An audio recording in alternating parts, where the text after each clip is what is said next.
con ustedes, pero antes vamos a iniciar entonces en el nombre del Padre, del Hijo y del Espíritu Santo. Amén. Empezamos con la lectura de un salmo, un versículo del Salmo 40, en el versículo 5 que dice: Muchas son, Señor Dios mío, las maravillas que tú has hecho, y muchos tus designios para con nosotros. Nadie hay que se compare contigo. Si los anunciara y hablara de ellos, no podrían ser enumerados. Vuelvo y repito, muchas son, Señor, oh Dios mío, las maravillas que tú has hecho, y muchos tus designios para con nosotros. Nadie hay que se compare contigo. Si los anunciara y hablara de ellos, no podrían ser enumerados. Ok, como siempre, empezamos pidiéndole a Dios perdón por nuestros pecados para poder entrar y acceder dignamente a su presencia. Así que como todos los días, digámosle al Señor omnipotente y misericordioso Padre: hemos errado y nos hemos extraviado de tus caminos como ovejas perdidas. Hemos seguido demasiado los designios y deseos de nuestro propio corazón y hemos faltado a tus santas leyes. Hemos dejado de hacer lo que debíamos haber hecho y hemos hecho lo que no debíamos hacer, y en nosotros no hay salud. Mas tú, oh Señor, compadécete de nosotros, humildes pecadores. Libra, oh Dios, a los que confiesan sus culpas. Restaura a los que se arrepienten según tus promesas declaradas al género humano en Jesucristo nuestro Señor, y concédenos, oh Padre misericordioso, por su amor, que de aquí en adelante vivamos una vida sobria, santa y justa, para la gloria de tu santo nombre. Amén. Padre nuestro que estás en el cielo, santificado es tu nombre. Venga a nosotros tu reino. Hágase, Señor, tu voluntad en la tierra y en el cielo. Danos hoy el pan de cada día y perdona nuestras ofensas, así como perdonamos a quienes nos ofenden. Y no nos dejes caer en la tentación y líbranos del maligno. Amén. Bueno, hermanos, hoy tenemos, como les dije, un tema de meditación que no quise subtitular. Quise conservar el título que la Sagrada Escritura le otorga al capítulo 25 de el libro de Isaías, que en la versión de la Biblia de Latinoamérica dice cántico de alabanza por el favor de Dios. Yo creo que algo similar debe decir en las demás versiones de la Biblia. Pero hoy quiero hablar acerca del motivo de la alabanza. Isaías está aquí escribiendo un poema muy bonito, muy hermoso, acerca de la experiencia del pueblo, y está profetizando al mismo tiempo, está exhortando al pueblo para que este pueblo tenga confianza y en medio de la adversidad tenga un motivo de alabanza para Dios. Así que empecemos entonces hablando acerca de este capítulo 25 del libro de Isaías en estos términos. Empecemos diciendo entonces que este texto lo escribe Isaías en el siglo VIII antes de la era cristiana, o sea, antes de nacer Jesús. En su tiempo, en ese momento, el pueblo, perdón, estaba enfrentando muchísimas amenazas, constantes amenazas de otros pueblos más grandes y más poderosos que ellos, eh, que podríamos decir potencias extranjeras. Estaban los asirios y posteriormente los babilonios. Recuerden que los babilonios finalmente vencen al pueblo de Israel y los llevan cautivos a Babilonia. Destruyen el templo, que era de lo que hablábamos ayer un poquito. Isaías profetizó entonces en Jerusalén durante el reinado de algunos reyes, en un tiempo marcado por la inestabilidad política. había mucha inestabilidad, mucha zozobra dentro del pueblo porque en cualquier momento podrían ser invadidos y podían ser atacados por estas potencias que estamos hablando. La tentación entonces era buscar hacer alianzas humanas con estos reyes o con otras naciones para que los defiendan y no confiar entonces plenamente en Dios. Según el pacto que Dios tenía con el pueblo, Él era su Dios, Él era su protección, Él era su auxilio en medio de la opresión. Pero Israel se había apartado de la práctica de la obediencia a la ley de Dios, se habían alejado de Dios, de sus designios, de sus consejos. Y siempre Dios, en medio de esa rebeldía del pueblo de Israel, estuvo constante con ellos, les ayudaba de acuerdo a las posibilidades que se presentaban, no los dejó sucumbir del todo, a eso me refiero. Siempre tuvo una voz de consejo y de exhortación para ellos a través de los profetas. Estuvo siempre Dios al lado de su pueblo, nunca los dejó solos. Así que este pueblo definitivamente no pudo entender que Dios era su soberano, que Dios era su guía, que Dios era la base de su prosperidad.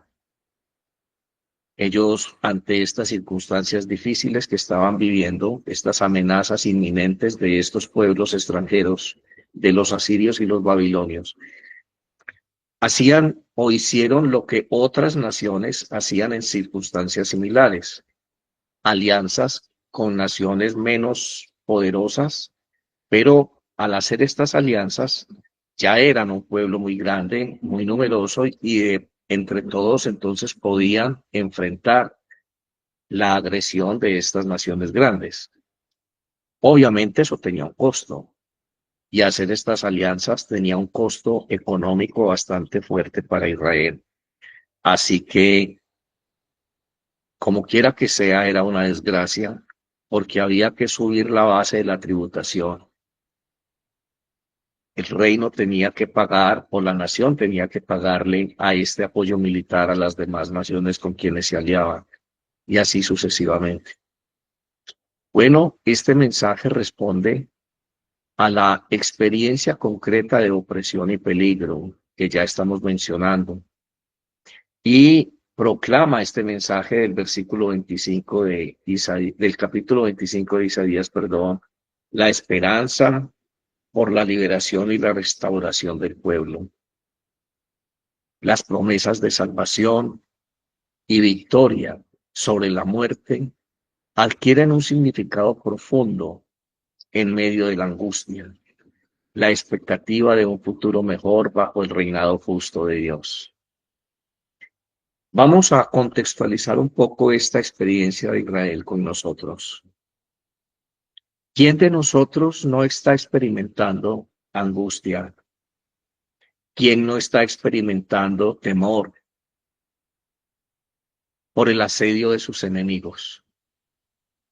Bueno, sabemos que en la vida espiritual tenemos un archienemigo que es Satanás y él instrumentaliza a través de los pensamientos, de la cultura, de muchas formas, a nuestros semejantes, a aquellas personas que viven y comparten con nosotros esta experiencia de vida.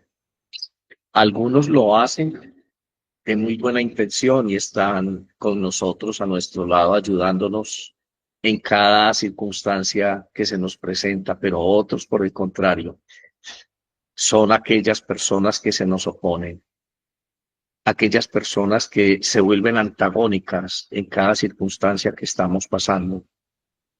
Unos son actores principales en esta oposición, otros son secundarios, otros se nos oponen sin siquiera darse cuenta. Como quiera que sea, tenemos una atmósfera muy densa, un peligro inminente siempre alrededor nuestro. Igual que Israel, nosotros estamos temiendo por perder lo que tenemos, lo que hemos logrado. Tememos perder nuestro hogar, tenemos temor a perder nuestro empleo, las cosas que hemos construido. Si eres independiente y tienes una empresa, tienes temor a perder, a que se desmorone todo ese proyecto de económico y de trabajo que has construido. Tantas cosas se nos oponen. Cada día los malos gobiernos nos hacen endeudar más. Cada día nos están gravando con más impuestos. Cada día se devalúa nuestra moneda y el proceso inflacionario crece. Cada día tenemos que endeudarnos más porque vivimos en una sociedad de consumo que nos ha vendido la idea de que para poder vivir en ese estándar de confort y bienestar que nos han fijado socialmente, generalmente estamos endeudados una o dos eh, veces más de lo que percibimos. Si una persona se gana un peso, generalmente está endeudado 2 pesos o 3 pesos más a corto plazo y a mediano plazo. Quizá a largo plazo estamos endeudados por 15 o 16 años, los que están pagando una hipoteca y algo así por el estilo. Esa es la sociedad en la que vivimos. Esa sociedad nos amenaza permanentemente con despojarnos de lo que tenemos. Eso nos hace a nosotros tener que luchar más duro, mucho más duro contra todo tipo de circunstancias. Y tenemos unos niveles de estrés muy altos. Aparte, luchamos en lo espiritual con nosotros mismos, con nuestra rebeldía. Luchamos con esa naturaleza humana que se opone a seguir a Dios. Luchamos en nuestras relaciones interpersonales. En medio de todo este caos, luchamos por tener una buena relación con nuestra esposa o esposo o con nuestros hijos y familiares. Luchamos por escapar de esta realidad que nos absorbe. No hacemos lo más mínimo por evitar salir a descansar, a pasear, buscar la playa, buscar un, un sitio donde distraernos, donde pasear. Y por eso la industria del turismo es tan fuerte, porque siempre el ser humano está tratando de encontrar un espacio donde pueda vivir, así sea por pocos días, aquel idilio, aquella ilusión de bienestar. Siempre estamos tratando de comprar la paz, de comprar ese nivel de bienestar en medio del caos. Bueno, Israel tenía una situación similar. Estaban luchando por sostenerse, estaban luchando contra el hambre, tenían inconvenientes para sembrar, cultivar, tener sus ganados, porque en cualquier momento venían los enemigos, se llevaban lo que tenían, esclavizaban sus mujeres, las violaban, y a ellos los llevaban, si no morían en la batalla, como esclavos. En medio de esta situación, Isaías levanta su voz profética, y en el capítulo 25 de su libro, en vez de quejarse, en vez de lamentarse, empieza a hacer una añoranza de lo que Dios ha hecho y de lo que Dios ha sido. Isaías mira hacia atrás, mira lo que fue la experiencia de Dios, lo que ha sido la experiencia de Dios, y reconoce en la historia del pueblo y rescata un motivo de esperanza. Creo que nosotros también tenemos esa invitación hoy. Cuando las circunstancias son tan difíciles, cuando luchar, cuando el ejercicio de la vida misma nos roba toda esperanza y honestamente no podemos mirar hacia adelante con optimismo. La fe no nos alcanza para decir, estoy seguro que Dios me va a ayudar en este instante. Estoy seguro que Dios me va a sacar de este asunto. Estoy seguro que Dios me va a sacar adelante y me va a dar fuerzas. Seamos honestos, a veces no podemos decir así. No podemos decir frases de cajón por decirlas, porque vamos a ser juzgados de cada palabra necia que salga de nuestros labios. Así que eso hace una encrucijada emocional en nosotros y espiritual. ¿Cuál es la salida? Pues Isaías acude a una herramienta inspirada por el Espíritu Santo. Y cuando yo no puedo mirar con optimismo hacia adelante, cuando yo no puedo confesar la palabra de fe, Isaías mira hacia atrás, mira la historia, mira aquellas circunstancias en las que la palabra de Dios y la fidelidad de Dios permaneció. Mira las derrotas y los aciertos, las victorias del pueblo. Y en medio de todo, puede Isaías decir, Dios permaneció fiel. En medio de las circunstancias, Dios permaneció fiel. Y esa invitación es la que hoy nos propone este devocional a nosotros. Si no podemos mirar con optimismo y con fe la situación que estamos viviendo, entonces miremos hacia atrás. Por malo que haya sido, Dios estuvo allí.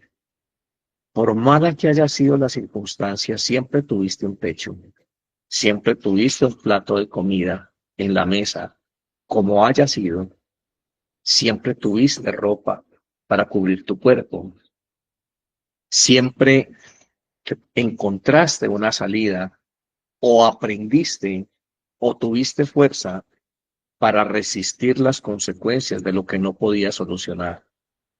Pero aquí vas luchando. No hay nada diferente entre las circunstancias de hoy y lo que vivimos hace 10 o 15 años atrás. El mismo nivel de estrés, la misma preocupación, las mismas circunstancias nos acosaban, las mismas preocupaciones, perdón. Las circunstancias varían, pero el contexto es el mismo. Dios siempre estuvo allí. Dios siempre ha estado allí. Dejarnos guiar por el Espíritu Santo en esta mañana y encontrar en nuestra historia la fidelidad de Dios es una base sólida para poder decirnos en este momento presente, en esta angustia en la que estamos inmersos. Dios es fiel. Dios no me va a dejar. Algo sucederá. Algo va a pasar. Dios está conmigo. Dios siempre ha estado conmigo. Empecemos entonces mirando este capítulo 25. Son solamente 12 versículos. Vamos a hacerlo rápidamente. El primer versículo entonces dice así: Oh Señor, tú eres mi Dios. Te ensalzaré, daré alabanzas a tu nombre, porque has hecho maravillas, designios concedidos desde tiempos antiguos, con toda fidelidad. Bueno, qué bueno que Isaías nos enseña a encontrar en esa remembranza un motivo de alabanza. Y él tiene esta expresión abierta, dice, te ensalzaré y daré alabanzas a tu nombre porque has hecho maravillas, designios concedidos desde tiempos antiguos con toda fidelidad. Dios fue fiel. Dios siempre marcó el camino. Dios siempre me dijo por dónde conducirme. Mi rebeldía me llevó a cometer errores. No consultar con Él me llevó a tomar decisiones personales que resultaron difíciles de sostener en el tiempo y se volvieron contra mí. Pero ahora que ha pasado el tiempo, puedo decir que Dios siempre fue fiel. Que si yo le hubiera hecho caso a Dios, las cosas hubieran sido diferentes. Que si yo hubiera tomado decisiones de la mano de Dios, las cosas hubieran sido muy, muy distintas. Y entonces hoy tengo un motivo de alabanza para Dios, porque hoy puedo hacer lo que es correcto. Hoy puedo corregir ese error histórico en mi vida. en medio de las circunstancias que estoy viviendo, en medio de la incertidumbre, hoy puedo alabar a Dios porque puedo reconocer en mi historia que Dios es fiel y que es un Dios perfecto. Bueno, esta declaración inicia con una adoración. Tú eres mi Dios, te exaltaré y alabaré tu nombre, porque has hecho maravillas. Tus consejos antiguos son verdad y son firmes. Isaías entonces reconoce la fidelidad de Dios y su soberanía, resaltando que sus planes, aunque antiguos, aunque nos parezcan caducos, aunque nos parezcan pasados de moda, milenarios hacia atrás, se cumplen con precisión y con justicia. ¿Qué hubiera sido de mí si yo hubiera hecho caso? ¿Qué hubiera sido de mí si yo realmente hubiese tenido una vida y hubiese tomado decisiones de la mano de Dios? Los versículos 2 al 5 de este capítulo 25 de Isaías dicen: porque has convertido la ciudad en un montón de escombros, la ciudad fortificada en una ruina. El palacio de extranjeros ya no es ciudad, nunca será reedificado. Por eso te glorificará un pueblo fuerte, ciudades de crueles naciones te reverenciarán, porque tú has sido baluarte para el desvalido, baluarte para el necesitado en su angustia, refugio contra la tormenta, sombra contra el calor, pues el aliento de los crueles es como turbión contra el muro, como calor durante la sequía. Tú aquietas el estruendo de los extranjeros, como el calor a la sombra de una nube, es acallado el cántico de los tiranos. ¿Cuántas veces en el pasado la tiranía estuvo en tu contra?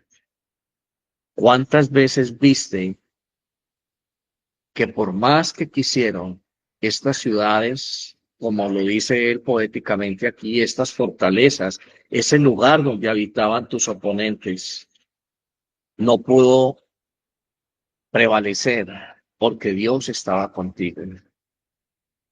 Quizá te causaron angustia, quizá te incomodaron por un tiempo, quizá te hicieron pasar trabajos, pero no pudieron gobernar tu vida, no pudieron enseñorearse de ti. Siempre Dios estuvo allí contigo. Te permitió ver que la tesis de los malvados no era una tesis estable, que la obra de ellos siempre termina en ruinas. ¿Cuántos de nosotros conocimos personas dedicadas a negocios ilícitos y la historia nos va mostrando cómo van terminando? Extraditados, muertos, masacrados.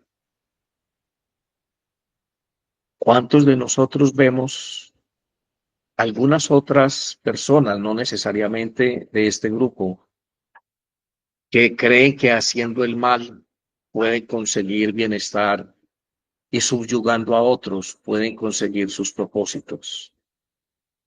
¿Cuántos hemos visto la vergüenza de ciertos políticos que finalmente son expuestos en la palestra pública por sus malas acciones?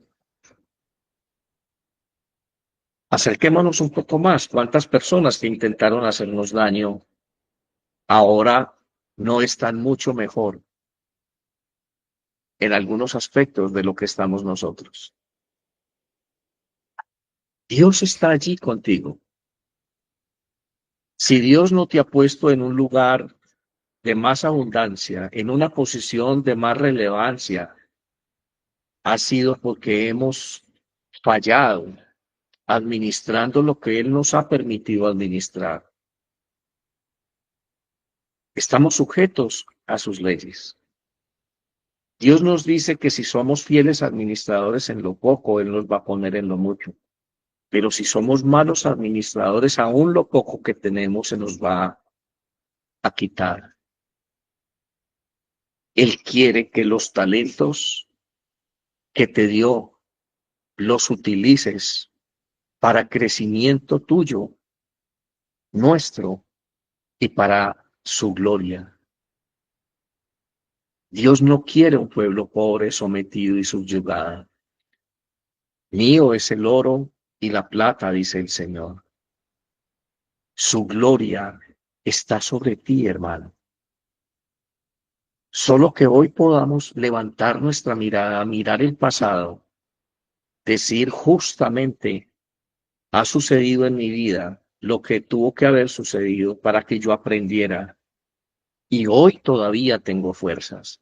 Hoy todavía tengo claridad mental a través de esta reflexión que el Espíritu Santo me está presentando en este instante. Hoy puedo alabar a Dios porque puedo comprobar que sus palabras, sus dichos y sus preceptos son perfectos y siempre se cumplen.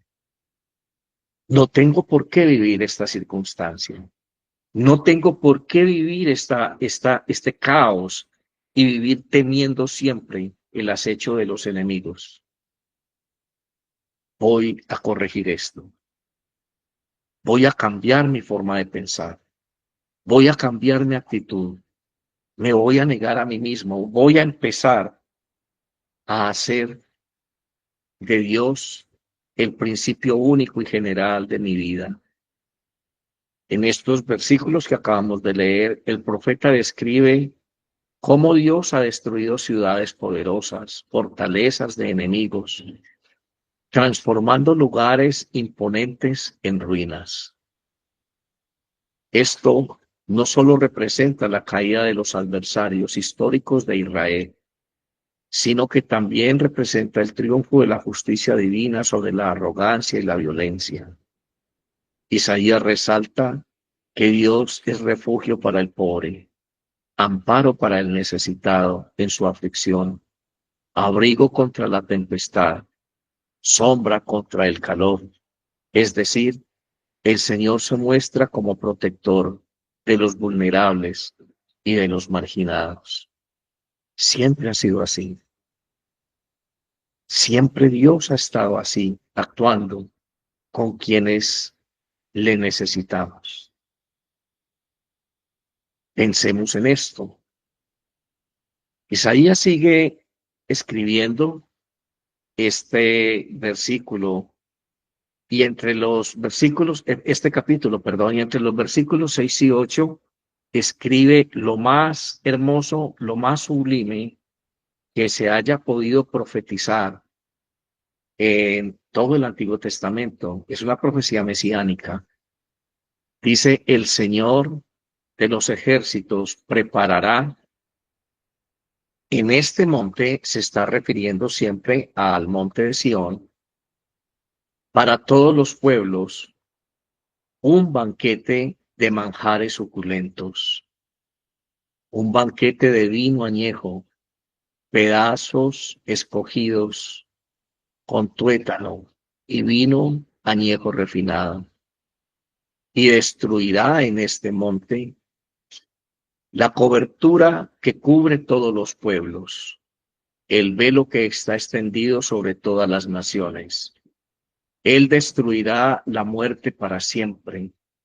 El Señor Dios enjugará las lágrimas de todos los rostros y quitará el oprobio de su pueblo de sobre toda la tierra. Es una alusión profética a lo que iba a suceder en el monte de la crucifixión. Un día, en la encarnación, Dios mismo va a venir a visitar a su pueblo en carne y hueso. Dios mismo va a tomar naturaleza humana y va a librar todas las batallas de una vez y para siempre. Él va a ofrecer un banquete aquí en este monte santo, en este monte de encuentro con Dios, en este monte donde se hizo la alianza, donde se prefiguró el pacto. Dios va a traer vino añejo, va a traer un banquete, su propio cuerpo y su propia sangre, y va a destruir entonces en ese monte todo efecto de la muerte y del oprobio de los pueblos que hay amenazando a su propio pueblo. Todas las naciones van a reconocer que Él es Dios. El velo que está extendido sobre estas naciones va a ser roto, porque todo el mundo va a poder mirar la gloria de Dios. En un contexto general, esta profecía habla del misterio de Cristo, el misterio mesiánico de Cristo y su efecto para Israel. Pero desafortunadamente Cristo vino, como lo dice el apóstol Juan en el primer capítulo de su evangelio, vino a los suyos y ellos no le reconocieron. Vino Jesús y ellos no entendieron que se trataba del Mesías prometido. Buscaron cómo asesinarlo. Vieron en él una amenaza a su poder. Vieron en él un adversario porque estaba constantemente criticando a los escribas, a los fariseos, a los que ejercían poder religioso en su época sobre el pueblo. Vino a estar con los desvalidos, vino a estar con los leprosos, con los que estaban poseídos, vino a sanar a los enfermos y a dar libertad a los cautivos. No vino a formar parte de una élite, de una clase social dominante. El reino de Dios no es eso. El reino de Dios no tiene similitud con estructuras de poder y subyugación social. La iglesia en ese sentido ha errado su naturaleza. Erróneamente se ha convertido en parte de la élite social que no aporta al desarrollo. Si vamos a ser críticos, la iglesia se ha convertido en un estamento social que no aporta al desarrollo de la comunidad. Siempre está esperando el sustento. Siempre está esperando que sea la comunidad la que sostenga esa estructura. No estamos hablando de el aporte espiritual, pero sí lo podemos cuestionar, porque si el aporte espiritual de la iglesia hubiese sido adecuado, la sociedad contemporánea sería completamente diferente. Algo está mal en todo esto. Algo está mal que no está sucediendo adecuadamente. Quizá nosotros estamos viviendo esos momentos de angustia, esas circunstancias difíciles, siendo parte de estructuras religiosas que han equivocado su rol. Necesitamos levantar la mirada. Necesitamos concebir que Dios está escogiendo un remanente. Dios está extrayendo de todas estas expresiones del cristianismo un pueblo fiel. De todas partes Dios está extrayendo personas fieles que han podido tener una visión diferente, que han podido entender y sobreponerse a estas circunstancias, que pueden mirar la historia pasada con optimismo, con fe, que pueden mirar su historia diciendo: Dios, en medio de todo este caos, en medio de las erratas de tu iglesia, hemos prevalecido. Aún tu espíritu sigue clamando proféticamente la verdad de tu nombre. Aún todavía podemos escuchar mensajes como este. Aún tenemos capacidad de autocrítica. Usted es el cumplimiento de esta profecía de Isaías entre los versículos 6 y 8 del capítulo 25. Usted, hermano, en este momento es el cumplimiento de esta profecía. Ante usted se está cumpliendo la añoranza del corazón de un hombre que vivió 8 siglos antes de la era cristiana. Han pasado 20 siglos después del cumplimiento de esta profecía en el monte de Dios. Y no es justo ni con la historia, ni con el plan de redención de Dios, que a estas alturas de la historia nosotros todavía continuemos con una mentalidad de temor y con una mentalidad de pánico, digámoslo, igual que un pueblo primitivo, 8 siglos antes de Jesús. 28 siglos han sucedido, 2000 años, 20 siglos. Y 8 siglos antes han pasado 28 siglos. Es hora de que usted y yo hayamos entendido claramente, de una manera muy diáfana, esta escritura profética de los versículos 6 y 8 del capítulo 25 de Isaías.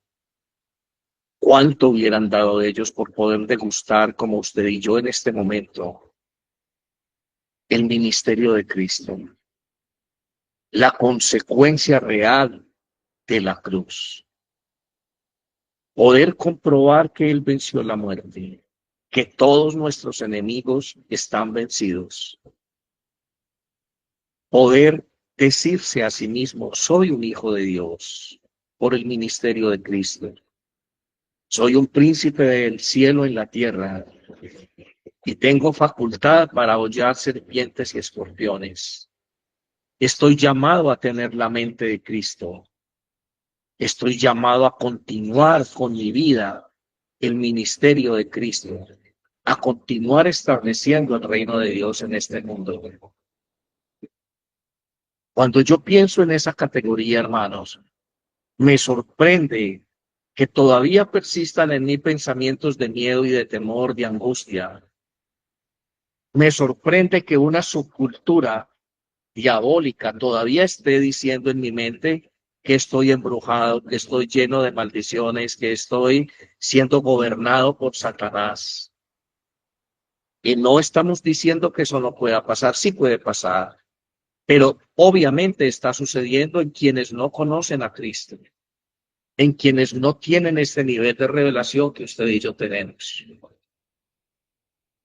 Usted no es el común de las personas, hermano.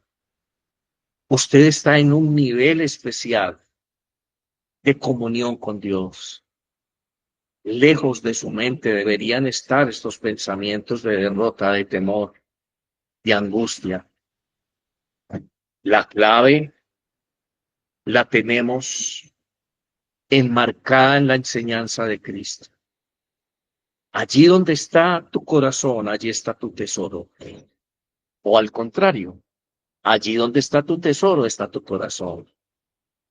Si comprendiéramos realmente que ya se cumplió y que nosotros somos beneficiarios de esa profecía de Isaías en los versículos 6 a 8 del capítulo 25. Si nosotros realmente entendiéramos eso, tendríamos nuestro corazón puesto en esa verdad. Nuestro mayor tesoro estaría en el cielo.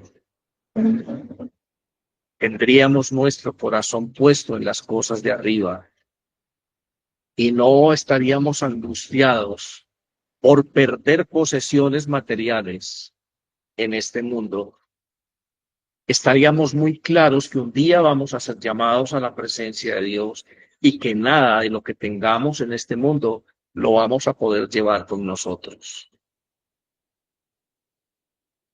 ¿Por qué insistimos, hermanos, en hacernos daño? ¿Por qué insistimos en causar angustia y abrir una puerta a la angustia y a la depresión? solamente por tener nuestra mano puesta en una riqueza efímera. Abramos en esta mañana nuestro corazón. Digámosle a Dios, tienes razón, Señor. Cuando yo miro la historia, cuando miro el pasado, encuentro que tus designios siempre fueron firmes. Aunque ha pasado el tiempo y para mí hoy pudieran ser cosas muy arcaicas, tu esencia es tu esencia. Tus juicios son tus juicios y tu justicia ha sido tu justicia toda la vida, toda la historia. Aún hoy Israel, el pueblo escogido de Dios, que fue siempre víctima del destierro, que solamente en 1940 y algo, la ONU le reconoció un espacio muy pequeño de tierra para que ellos se establecieran como nación. Aún hoy están luchando, aún hoy están con el mismo temor. Naciones extranjeras, pueblos extranjeros pueden llegar a destruirnos, pueden llegar a quitarnos el alimento que con tanto sacrificio y esfuerzo hemos sembrado en este desierto. Y Dios todavía sigue siendo fiel. La palabra de Dios para ellos sigue igual, ha permanecido intacta.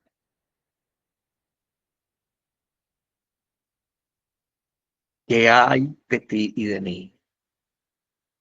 Somos cristianos.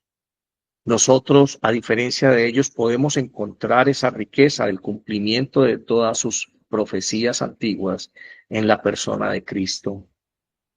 Tenemos el poder y la unción del Espíritu Santo con nosotros. Podemos hollar serpientes y escorpiones. Y no me digas, hermano, que las circunstancias presentes entonces te tienen derrotado, entonces te tienen acobardado, entonces te tienen sin deseos de vivir, entonces te tienen sin poder mirar con optimismo y con fe hacia el futuro. No es así, hermano mío. Hoy Cristo Jesús está reclamándote que despiertes, que levantes tu mirada. Te está invitando a ocupar tu lugar en las huestes espirituales. Te está ocupando a ser el Señor de tu vida, a aplicarte, a aprender del Maestro, a entrar en esa comunión con Cristo, como lo decíamos ayer. Literal, consumir el cuerpo y la sangre de Cristo y decirle a las tinieblas, decirle a la adversidad, decirle a todos estos temores que hemos entendido lo que Dios hizo a través de la historia, que somos el cumplimiento de la profecía del Antiguo Testamento, que somos la niña de los ojos de Dios. Te invito a terminar este tiempo devocional con este pensamiento en sus mentes. Vamos a unirnos a las palabras del apóstol Pablo cuando le escribe a los Efesios, capítulo 1, versículos 1 al 10 aproximadamente. Hagamos esto como una oración, una declaración nuestra. Esas palabras de Pablo, hagámoslas nuestras, digamos con él. Desde el versículo 3. Bendito sea Dios y Padre de nuestro Señor Jesucristo, que nos ha bendecido con toda bendición espiritual en los lugares celestiales en Cristo, según nos escogió en Él, o sea, en Cristo, antes de la fundación del mundo, para que fuéramos santos y sin mancha delante de Él, en amor.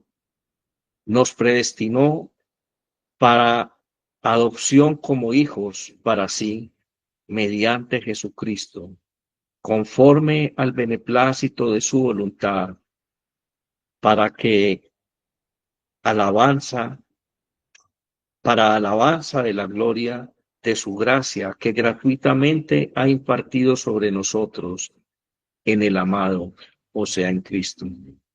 En él tenemos redención mediante su sangre, el perdón de nuestros pecados según las riquezas de su gracia, que ha hecho abundar para con nosotros en toda sabiduría y discernimiento, nos dio a conocer el ministerio de su voluntad, según el beneplácito que se propuso en él, o sea, en Cristo, con miras a una buena administración en el cumplimiento de los tiempos, es decir, de reunir todas las cosas en Cristo, tanto las que están en el cielo como las que están en la tierra. Hermano, después de esta reflexión que tuvimos, leer estas palabras con las que inicia el apóstol Pablo su carta a los Corintios es estremecedor. Es ver la forma tan magistralmente hermosa como él fluye en el Espíritu y declara esta verdad a la iglesia. Oremos confesando nuestra fe. Oremos siempre declarando lo que somos, la obra de Dios contenida en el credo de los apóstoles. Creemos en un solo Dios, Padre Todopoderoso, Creador del cielo y de la tierra, de todo lo visible y lo invisible. Creemos en un solo Señor Jesucristo, el unigénito Hijo de Dios, engendrado del Padre antes de todos los siglos. Dios de Dios, luz de luz, verdadero Dios de verdadero Dios, engendrado, no creado, de la misma naturaleza del Padre, por quien todo fue hecho, quien por nosotros los hombres y por nuestra salvación bajó del cielo, y por el Espíritu Santo fue encarnado de María la Virgen, y fue hecho hombre, y por nosotros fue crucificado en tiempo de Poncio Pilato. Padeció y fue sepultado y resucitó al tercer día conforme a las Escrituras y ascendió al cielo, y está sentado a la diestra del Padre, y de nuevo vendrá con gloria para juzgar a los vivos y a los muertos, y su reino no tendrá fin. Creemos en el Espíritu Santo, Señor y dador de vida, que procede del Padre y del Hijo, quien junto con el Padre y el Hijo es adorado y glorificado, y quien habló por los profetas. Creemos en la Iglesia, que es una santa, católica y apostólica. Reconocemos un solo bautismo para la remisión de los pecados y esperamos la resurrección de los muertos y la vida del mundo futuro. Amén. Cuando hablamos de la Iglesia santa, católica y apostólica, no estamos refiriéndonos necesariamente a una fracción de la Iglesia. Estamos refiriéndonos, cuando decimos católica, el término es universal. Toda la Iglesia de Cristo es santa. Toda la Iglesia de Cristo tiene carácter universal y toda la Iglesia de Cristo está basada y guiada por la enseñanza de los apóstoles. Así que por eso decimos que la Iglesia es una, santa, católica y apostólica. Creemos en el Espíritu Santo que habló por los profetas.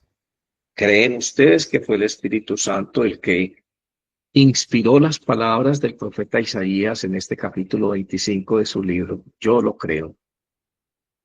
Oremos, Padre, gracias por este día que inicia. Gracias por esta semana que termina. Gracias por mis hermanos. En tus manos los deposito, Señor, con sus enfermedades, con sus angustias, con sus temores. Haz que este mensaje penetre profundamente sus corazones, que sea una semilla sembrada allí en tierra fértil para que dé frutos. Quita de ellos, Señor, todo temor, toda angustia, toda desesperanza. Enséñales a mirar su propia historia y a reconocerte en tu fidelidad y tu amor para ellos. Amén. Dios los bendiga en el nombre del Padre, del Hijo y del Espíritu Santo. Nos vemos el lunes a las 7 de la mañana. Una vez más, con humildad, debo decirles, por favor, acuérdense de nuestro ministerio. Ya está llegando el fin de mes y de nuevo, no puedo negarlo, nos angustia, nos estresa el cumplimiento de nuestras obligaciones. Dependemos de ustedes, hermanos. Trabajamos para ustedes. 24/7 estamos ayudando al pueblo de Dios. Si usted ha sido bendecido, si usted ha encontrado alivio, si usted encuentra en nuestro ministerio una fuente de agua viva todos los días, no sea indiferente, hermano. Ayúdenos a seguir ministrando la palabra de Dios a muchas otras personas que necesitan saber del amor de Cristo. Un abrazo, Dios les bendiga. Feliz día para todos. Amén.